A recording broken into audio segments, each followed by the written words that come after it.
We're in a changing world. Now, I don't know how long you guys own a cell phone or an electronic device these days. It seems like the length of time is getting shorter and shorter, and you're willing to change brands. If somebody else comes out with an innovation that's better, you're ready to jump.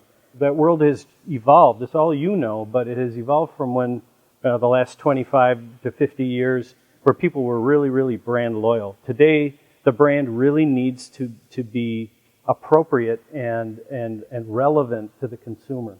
So as the brand becomes more relevant to you, you're willing, if somebody else becomes more relevant than the brand you're using, you're willing to switch. And why is it? That's because you have access to more information than anyone had before. All right, so new brands create new technologies have created new behaviors and the willingness to change.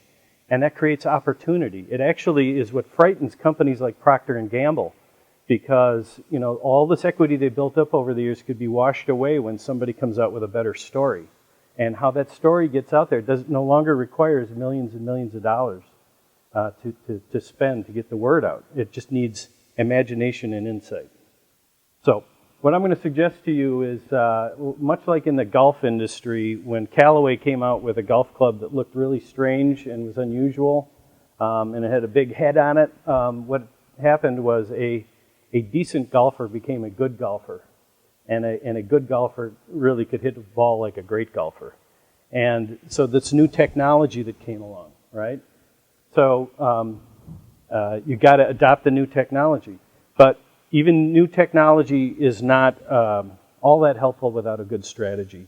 You can hit the ball as far as you want, but if you're not playing the course the right way, you're not going to get anywhere. I encourage people to think like leaders. Even if you're at a company with small marketing resources, you have to think like a leader. You have to not follow other people. You have to set your own goals and drive towards them. And you have to develop a brand and a story. And that is not just selling a product. A brand is not a product. It's far different, and we'll get into that a little bit.